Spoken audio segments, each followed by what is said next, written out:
சைரா. என் உயிரின் உயிரானவர்களே, எப்போதும் நீங்கள் சந்தோஷமாக இருக்கணும், எப்பொழுதும் மகிழ்ச்சியுடன் இருக்கணும், எப்பையும் மன நிறைவோடு இருக்கணும். அதுக்கு நம்ம என்ன செய்யணும், என்ன செய்யக்கூடாது, சாயப்பா சொல்லக்கூடிய வழிமுறைகள் தான் என்ன, அதை பற்றி தான் இந்த பதிவு. இதை சும்மா ரொம்ப சீரியஸாலாம் எடுத்துக்க வேண்டாம். கொஞ்சம் உங்கள் குழந்தை பருவத்துக்கு திரும்பி போங்களேன். குழந்தை பருவம் 10 வயசு வரைக்கும் எனக்கு எப்படி இருந்தீங்க, அடுத்து 20 வரைக்கும் எப்படி இருந்தீங்க? ஸோ அந்த 20 வயசு வரைக்கும் வாழ்க்கையில் எவ்வளவு சந்தோஷமாக, எவ்வளவு துள்ளி குதிச்சு ஆட்டம் போட்டீங்க, பாட்டு பாடினீங்க. ஆனால் இன்னைக்கு நாம் அந்த கட்டத்தில் இருக்கோமா அப்படின்னா சத்தியமாக இல்லை. ஆனால் அந்த கட்டத்துக்கு வரணும், வந்தே தீரணும் அப்படின்ற வைராக்கியம் உங்களுக்கு இருந்துருச்சுன்னா நிச்சயமாக இந்த பதிவை முழுசாக நீங்கள் பாருங்கள். ஸோ ரொம்ப ஈஸிங்க, ஒன்றே ஒன்று தான். எம்ஜிஆர் ஒரு டப்பாவை ஒரு சூட்கேஸை எடுத்துக்கிட்டு பாடுவார் ஒரு பாட்டை, தெரியுமா என்னன்னு? உலகம் பிறந்தது எனக்காக, ஓடும் நதிகளும் எனக்காக அப்படின்னு. ஸோ அவருக்கு மட்டும்தான் இந்த உலகம் பிறந்திருக்குதா? அவருக்கு மட்டும்தான் நதி ஓடுதா?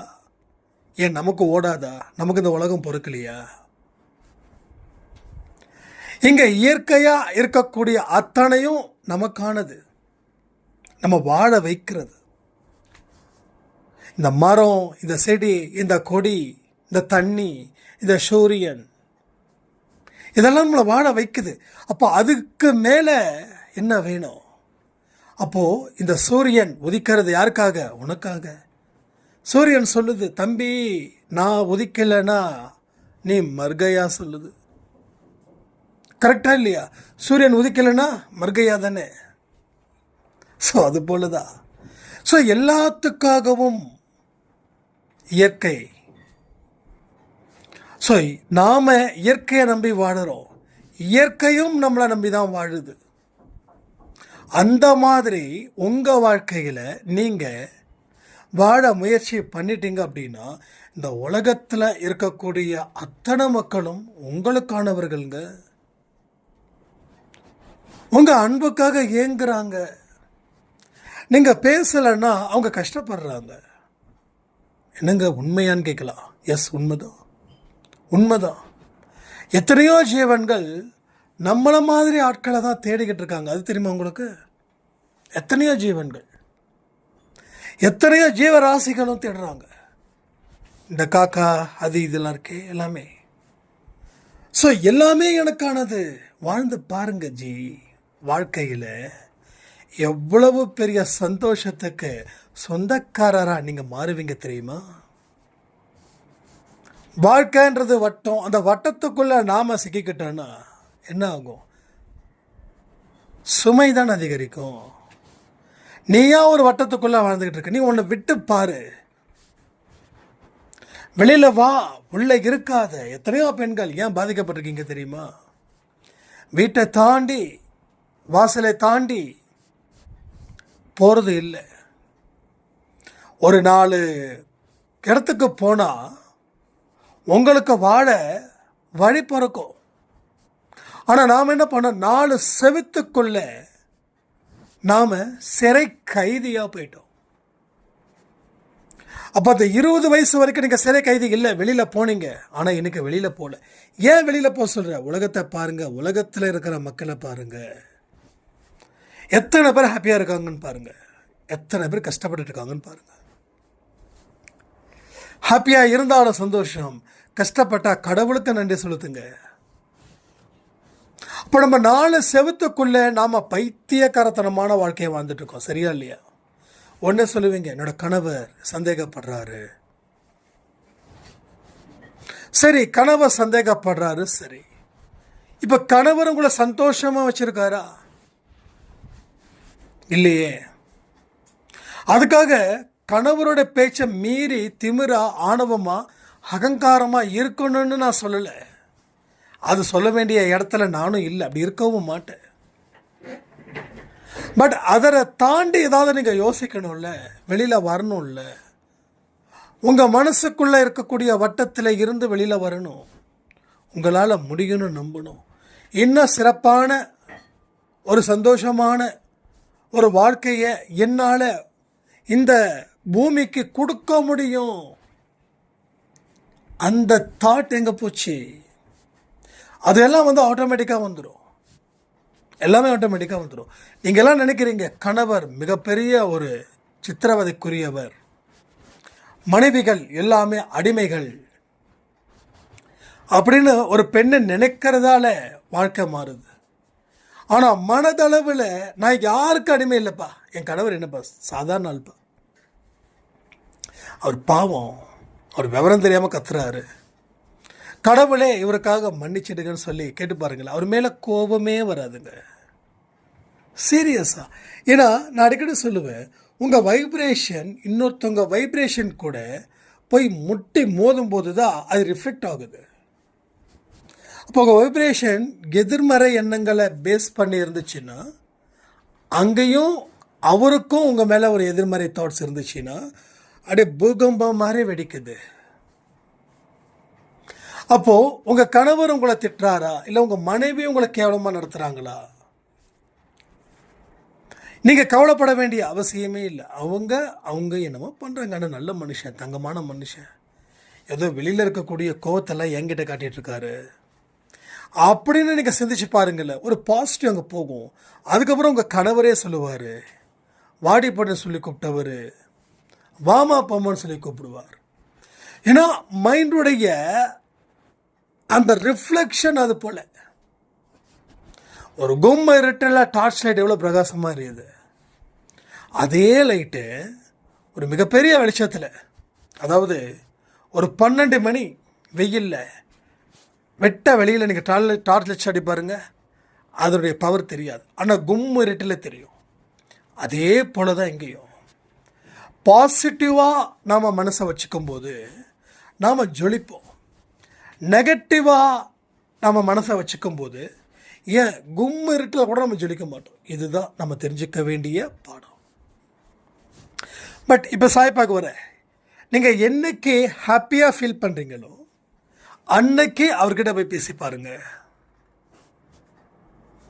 அவர் இன்னும் எக்ஸ்ட்ரா கொடுப்பார்.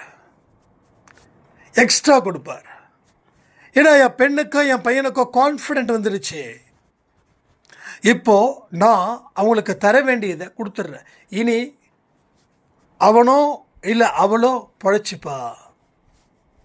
உங்கள் அப்பா அம்மா ஒரு 10 கோடிக்கு சொத்து வச்சுருக்காங்க, நீங்கள் விவரம் தெரியாத ஒரு பொண்ணோ பையனோ இருக்கீங்க, அப்போ உங்களை நம்பி அவங்க சொத்தை கொடுப்பாங்களா? ஒருவேளை அவங்களுக்கு வயசாகுதுன்னா அதுக்கு ஒரு கார்டியனை நியமிப்பாங்க. அந்த கார்டியனை தேடி கண்டுபிடிச்சி நியமிக்கணும், அது ரொம்ப கஷ்டம். இல்லைனா அந்த கார்டியனை நம்மளை போட்டு தள்ளிட்டு சொத்தை எடுத்துகிட்டு போயிடுவான். ஆனால் உங்ககிட்ட கொடுக்கறதுக்கும் பயம். ஆனால் நீங்கள் அப்படிப்பட்டவர் இல்லை அப்படின்றத எப்படி ப்ரூஃப் பண்ணுவீங்க? செயல் மூலமாக. அதை எப்படி செயல்படுத்த முடியும்? உள்ள எண்ணங்கள் மூலமாக மனதுடைய வெளிப்பாடுன்னு சொல்லுவோம். உள்ள எண்ணங்களாக மனசு சொல்லுது. அப்போது இப்போ உங்களுடைய பெற்றோர்களுக்கு உங்கள் மேலே முழு நம்பிக்கை. இப்போ அவங்க என்ன பண்ணுவாங்க, அழகு போல் சத்தம் எழுதி வச்சுருவாங்க. இனி அவங்களுக்கு இருக்கக்கூடிய பெரிய பாரம் அப்படின்றது குறைஞ்சிருச்சு. அது போல தான் இங்கேயும் நம்பிக்கைக்குரிய வாழ்க்கையை என் குழந்தைகள் வாழ்கிறார்களா? வாழ்கிறது போல இருந்துச்சுன்னா அவங்களுக்கு சகலத்தையும் கொடுக்கணும். இல்லைன்னா பொறுத்திருந்து தான் கொடுக்க முடியும். ஏன்னா இப்போ நான் கொடுத்தா யாராவது அதை அபகரிச்சிடுவாங்க. அதனால் இப்போ நான் கொடுப்பதற்கு அவர்கள் தகுதி இல்லாதவர்களாக இருக்கிறார்கள். நல்லா புரிஞ்சுக்கணும். நீங்கள் தகுதியை வளர்த்துக்கிட்டால் இந்த ஜென்மத்தில் பயன்பெற முடியும். இல்லைன்னா எத்தனை ஜென்மமானாலும் தகுதியை வளர்த்துக்காம நீங்கள் எதையுமே பெற முடியாது. இந்த ஜென்மத்தில் நீங்கள் சந்தோஷமாக இருந்திருக்கணும்னா போன ஜென்மத்தில் நீங்கள் அதுக்கு உண்டான தகுதியை வளர்த்துருந்துருக்கலாம். ஆனால் இந்த ஜென்மத்தில் நீங்கள் மாட்டிக்கிட்டு முழிக்கிறீங்க, பிதுங்கி நிற்கிறீங்க. ஒரு பக்கம் பையன் சரியில்லை, ஒரு பக்கம் மருமக சரியில்லை,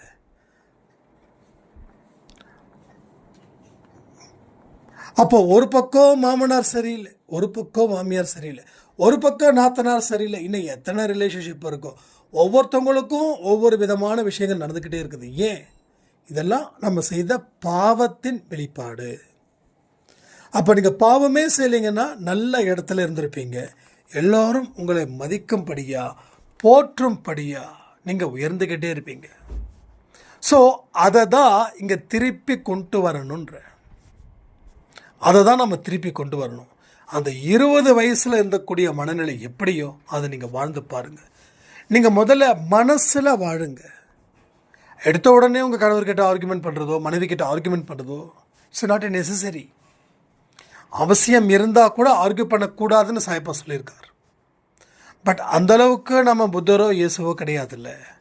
ஸோ ஆர்கியூ பண்ணணுன்னா ஒரு அரை நாள் வச்சுக்கோங்க. அரை நாளுக்கு அப்புறமும் ஆர்கியூ பண்ணணுன்ற எண்ணம் இருந்துச்சுன்னா நல்ல வேலிடான பாயிண்ட்டாக ஆர்கியூ பண்ணுங்கள், மாட்டிக்காதீங்க.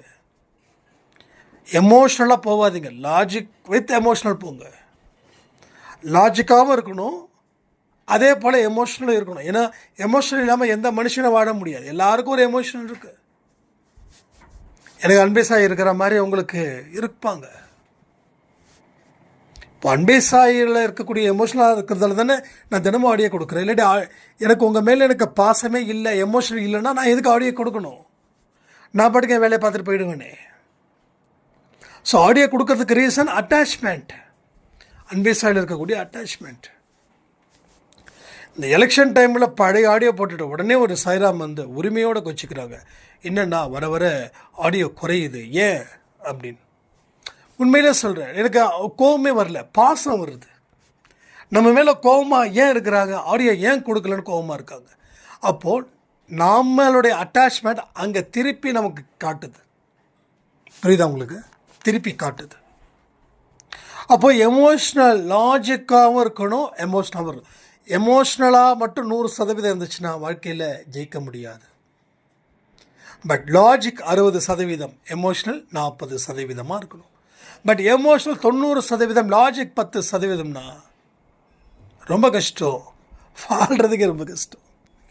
ஸோ அதனால் யோசித்து பார்த்து முடிவு பண்ணுங்கள். ஏன்னா உங்கள் வாழ்க்கையை நீங்கள் இப்போ வாழலைன்னா எப்போ வாழ முடியும்? இது சரியான சான்ஸ் தெரியுமா உங்களுக்கு புரியல பாவம். ஏன் பாவன்ற ஒரு வார்த்தை சொல்கிறேன்னா, நீங்கள் நினச்சதெல்லாம் எப்படி நினைக்கிறீங்கன்னா நாம் சரியாக தானே இருக்கோம். சரி, சரியாக இருந்தோம் அப்படின்னா ஏன் தப்பு தப்பாக நடக்குது? சரியாக இருந்தோம் அப்படின்னா ஏன் துன்பம் தலை மேலே சுமந்துக்கிட்டு உட்காந்துட்டு இருக்கோம்? ஏன் மழை போல அந்த துன்பம் இருக்குது? சரியாக இல்லை. நீ சரியாக இல்லைன்னு எப்போ உணர்ந்து கொள்கிறாயோ அப்போ நீ சரிப்படுத்தப்படுவாய். அதுதான் முக்கியமான லாஜிக். இங்கே அதை பேஸ் பண்ணி you can go your life. So ஒரு ஒரு ஆபத்தான பிளேஸுக்கு போகிறோம் அப்படின்னா பரவாயில்ல அப்படின்னு சொல்லி போகிறவன் முட்டாள். என்னது ஆபத்தான பகுதியா? ஏப்பா இது நல்ல இடம் சொல்லி தானேப்பா நான் இருக்கேன் அப்படின்னு அவன் சொல்லி நம்ம ஆன்சர் பண்ணுறதுக்குள் அவன் கேள்வி கேட்ட அடுத்த செகண்டே நம்ம எஸ்கேப் ஆகிடுவோம். ஏன்னா ஆபத்து விரும்புறது இல்லை. ஆனால் ஆபத்தான வாழ்க்கையை வாழ்ந்துட்டுருக்கோமே. அப்போ அடிப்படை அந்த இன்டென்ஷன் உங்களுக்குள்ளே வரலை. இப்போ அந்த அடிப்படை இன்டென்ஷன் எப்போ வரும்? எமோஷ்னலான ஒரு விஷயங்களை ஆக்குப்பை பண்ணிக்கிட்டே இருக்குது உங்களை. அது ஏன்னா அழிக்க முயற்சி பண்ணுது. யாராவது உட்காந்து நம்ம கண்ணு முன்னாடி உட்காந்து அழுதுட்டாங்க அப்படின்னா நம்ம ரொம்ப ஃபீல் பண்ணிடுவோம். ஆனால் நம்ம ஏன் அழுதான் தெரியுமா? உங்களை ஏமாற்றி சாதிக்கணும்னு தான். பட் அடுத்தவங்க அழுவுறதால நம்ம பார்த்துட்டு சும்மா இருக்க முடியாது, வேறு விஷயம். ஆனால் நம்பணுன்ற அவசியம் இல்லையே. நிறைய பேர் அப்படி தான். ஒரு சாரம் சொன்னாங்க, வந்து அழுதான்னா ரொம்ப அழுதான், நான் இனிமேல் உன்னை நல்லா பார்த்துப்பேன், நான் எந்த குறையும் வைக்க மாட்டேன், என்னை நம்பலான்னு சொன்னான். நானும் ஓகேன்னு. ஆனால் இன்னைக்கு நான் அழுதுகிட்டு இருக்கேன், அவன் சந்தோஷமாக இருக்கிறான். புரியுதா உங்களுக்கு? புரியுதா? வாழ்க்கைன்றது இதுதான்.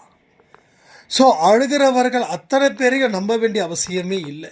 ஒருத்தன் கூவி கூவி அழுகுறான்னா அவன் ஏதோ காரியத்தை சாதிக்க நினைக்கிறான்னு அர்த்தம். அவன் உங்கள் மனசை கரைக்கிறான்னு அர்த்தம். இது எல்லாம் இங்கே நடக்கிறதால தான் உங்களுக்கு பல கட்டத்திலையும் பல கஷ்டங்கள் வந்துக்கிட்டே இருக்குது. இந்த பதிவில் இருக்கிறத போல் நீங்கள் முயற்சி பண்ணி பாருங்கள். உங்கள் எதிரிகள் கூட உங்களை பார்த்து நல்லா இருக்கியா, சாப்பிட்டியா, தூங்குனியா, எந்த உதவி இருந்தாலும் மறக்காமல் கேளு. இந்த வார்த்தையை நிச்சயமாக உங்கள் எதிரிக்கிட்டே இருந்தோ இல்லை உங்களை யாராவது வெறுத்தாங்க அப்படின்னா அவங்கக்கிட்டே இருந்தோ இந்த வார்த்தையை உங்களால் நிச்சயமாக பெற முடியும். இதை டைரியில் நோட் பண்ணிக்கோங்க. இதற்காக நீங்கள் அவங்க தனிப்பட்ட முறையில் மன்னிப்பு கேட்கவோ இல்லை அவங்களுடைய அட்டென்ஷனை நீங்கள் ட்ரை பண்ணவோ வேண்டாம். ஜஸ்ட் லைக் தட் உங்களை இந்த பிரபஞ்ச சக்தி கிட்ட கொடுத்துருங்க. உங்களை இந்த உலகத்துக்கு கொடுத்துருங்க. நீங்கள் ஃப்ரீயாக இருங்க, நீங்கள் ஹாப்பியாக இருங்க. ஆனால் எதையுமே வெளிப்படையாக கொண்டு போகாதீங்க. ஏன்னா நம்ம ஆட்கள் இருக்காங்களே, நல்லதை செஞ்சால் அவங்களுக்கு மூக்கு மேலே வேர்க்கும். அப்போது நாம் என்ன நல்லதை செஞ்சாலும் அவங்க அதில் அது செய்ய விடாத அளவில் அவங்க பல நெருக்கடியை அவங்க டெஃபினட்டாக ஏற்படுத்துவார்கள். அதனால தான் சொல்கிறேன், ரகசியமாகவே வைத்துக்கொள்ளுங்கள் எல்லா விஷயத்தையும். அப்போது உங்கள் செயல்படும் திறனை பார்த்து அவங்க கேட்டாங்கன்னா நீங்கள் ஆன்சர் பண்ணுங்கள். அது உங்கள் விருப்பம்தான். சரியா? ஸோ இதை சரி பண்ணுங்கள். இந்த பதிவின் மூலமாக நீங்கள் என்ன தெரிஞ்சுக்கிட்டீங்க, என்ன செய்ய போகிறீங்க அப்படின்றதையும் ரொம்ப தெளிவாக சொல்லுங்கள். அதே மாதிரி சாப்பாடு இது வரைக்கும் நல்லா புரிஞ்சுக்கோங்க. 1ஆம் தேதியில் இருந்து இப்போ வரைக்கும் யார் யார் கொடுத்தீங்களோ மறுபடியும் எனக்கு தனிப்பட்ட முறையில் சேட் பண்ணுங்கள். ஏன்னா நிறைய ஒரு 10 நாள் 15 நாள் உண்டானது மிஸ் ஆகிடுச்சு. அதனால தான் நான் திரும்ப கேட்குறேன். ஸோ திரும்பவும் நீங்கள் அதாவது ஸ்க்ரீன்ஷாட் பண்ணனாலும் பரவாயில்ல, நான் சாப்பாடு கொடுத்தேன்னு சொல்லி உங்கள் பேர் தயவுசெய்து சொல்லுங்கள். நிறைய பேர் பார்த்தீங்கன்னா பேர் சொல்ல மாட்டேன்றீங்க, ஸ்க்ரீன்ஷாட் பண்ணிடுறீங்க. நீங்கள் எதுவாக இருந்தாலும் ஸ்க்ரீன்ஷாட் பண்ணாலும் சரி உங்கள் பேரோடு சொல்லுங்கள். அப்போ தான் கரெக்டாக சாய்ப்பாக்கு உங்கள் பேரை கொண்டு போய் சேர்க்க முடியும். புரியுதா? ஸோ நீங்கள் நிறைய பேருக்கு உதவிகள் செய்யுங்க. இது மாதத்துக்கு ஒருத்தர உதவி தான். ஒரு 1000 கேட்டாங்க. நீங்கள் ஒருத்தர ஹெல்ப் பண்ணால் போதுமா? எனக்கு மறுபடியும் ஹெல்ப் பண்ண போல இருக்கே, பண்ணக்கூடாதா? நாங்கள் ஒரு நிமிஷமும் நீங்கள் ஹெல்ப் பண்ணலாம். ஓகேங்களா? ஒரு நொடியும் நீங்கள் ஹெல்ப் பண்ணலாம். எவ்வளவுக்கு எவ்வளவு பிரதிபலனை பார்க்காமல் உதவி செய்கிறீர்களோ அந்த அளவுக்கு உங்கள் வாழ்க்கையில் கடவுள் நல்ல விஷயங்களை நல்லபடியாக செய்து கொடுப்பார். இது நிச்சயமாக உங்கள் வாழ்க்கையில் பெரிய ஒரு மாற்றத்தை இது ஏற்படுத்தியே தீருன்னு சொல்லி இந்த பதிவை நான் முடிக்கிறேன். ஜெய் சாய்ராம்.